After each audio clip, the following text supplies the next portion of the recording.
Inter board అక్రమాలపై విచారణ జరపాలంటూ బాలల హక్కుల సంఘం దాఖలు చేసిన లంచ్ మోషన్ పిటిషన్ కాసేపట్లో విచారణకు రానుంది.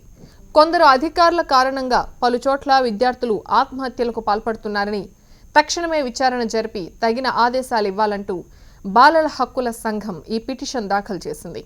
ప్రభుత్వ తప్పిదం కారణంగా 16 మంది విద్యార్థులు చనిపోయారని, వీరికి నష్టపరిహారం చెల్లించాలంటూ తన పిటిషన్లో కోరింది.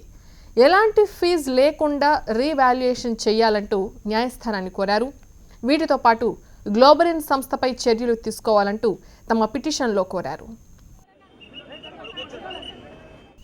మరిన్ని అప్డేట్స్ రిపోర్టర్ ప్రవీణ్ అందిస్తారు. ప్రవీణ్, చెప్పండి. బాలల హక్కుల సంఘం ఒక లంచ్ మోషన్ పిటిషన్ ఫైల్ చేసింది కదా, పూర్తి అప్డేట్స్ ఏంటి? ఎప్పుడు ఎంత సమయానికి విచారణకు రానుంది?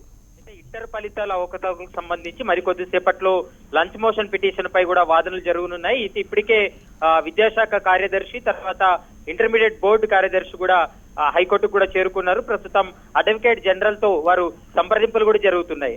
ఒకవేళ 4 అంశాలపైన ఇప్పటికే హైకోర్టులో ఫిల్ చేశారు కాబట్టి వారు అభ్యంతరం వ్యక్తం చేసినటువంటి అంశాలకు ఏ విధంగా ముందుకెళ్లాలన్న అంశాలన్నింటిపైన మరికొద్దిసేపట్లో కూడా వాదనలు జరుగుతాయి. వాదనలు జరిగిన తర్వాత కోర్టు ఎలాంటి నిర్ణయం తీసుకోబోతుంది, పిటిషనర్ లేవనెత్తినటువంటి అంశాలపైన ఏ విధంగా డైరెక్షన్ ఇస్తుందనేది మరికొద్దిసేపట్లో తేలే అవకాశం ఉంటుంది. అయితే పిటిషన్ లో మాత్రం 4 అంశాలను కూడా ప్రస్తావన చేస్తూ ఫిల్ కూడా దాఖలు చేశారు. అంటే చనిపోయినటువంటి 16 మంది విద్యార్థులకు నష్టపరిహారం ప్రభుత్వం చెల్లించాలి. దాంతో పాటు బాధ్యులపై సెక్షన్ 304 కింద కేసు నమోదు చేసి వారిని అరెస్ట్ చేయాలనేది కూడా ప్రధానంగా అందులో పేర్కొన్నారు. దాంతో పాటు గ్లోబరిన్ సంస్థకు ఎలాంటి అనుభవం లేకపోయినా వారికి ఏదైతే టెండర్లు కట్టబెట్టారు కాబట్టి ఆ సంస్థ చేసినటువంటి తప్పిదం వల్లే ఇప్పుడు విద్యార్థులు అన్యాయం అయ్యారు, ఆ సంస్థను బ్లాక్ లిస్ట్ లో పెట్టాలనేది కూడా ప్రధానంగా వాదనలు వినిపించే అవకాశం ఉంటుంది. అయితే ముఖ్యంగా ఈ యొక్క కేసుకు సంబంధించి ప్రతివాదులుగా ప్రధాన కార్యదర్శి, ప్రభుత్వ ప్రధాన కార్యదర్శితో పాటు ఇంటర్ బోర్డు కార్యదర్శి, విద్యాశాఖ ముఖ్య కార్యదర్శిని కూడా ప్రతివాదులుగా పేర్కొన్నారు కాబట్టి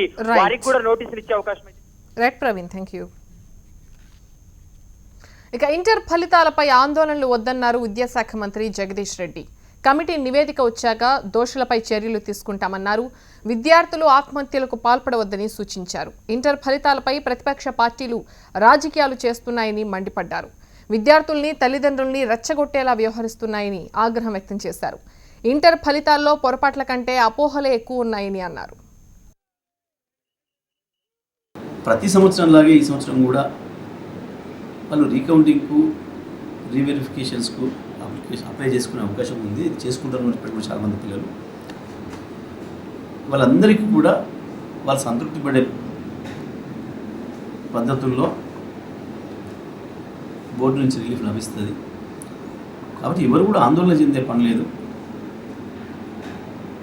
ఈసారి దీన్ని కొంతమంది కావాలని రాజకీయం చేసి దీంట్లో కూడా ఏదో రాజకీయ లబ్ధి పొందుదామని చిల్లర ప్రయత్నాలు చేస్తూ దాన్ని కొంత ఏదో పెంచే ప్రయత్నం చేస్తూ ఉన్నారు.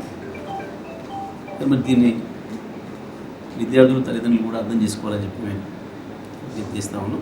ఇవి సంస్థ ఉద్యోగుల అంతర్గత సమస్య తగాదాల వల్ల వచ్చిందా, లేదా నిజంగానే ఏమైనా జరిగిందా, ఈ అపోహలు ఎప్పుడు సృష్టించబడ్డాయి, ఎప్పటి నుంచి ప్రారంభమైనాయి, ఎందువల్ల ఈ అపోహలు సృష్టించారు కొంతమంది అనే విషయాలపైన కూడా ప్రభుత్వం దృష్టి పెట్టింది. త్వరలోనే బాధ్యులందరినీ కూడా తేలుస్తాం. తప్పకుండా ఈ అపోహలకి, ఆందోళనకి కారకులైన అందరిపైన కూడా కఠిన చర్యలు తీసుకుంటాం. తెలుగు రాష్ట్రాల్లో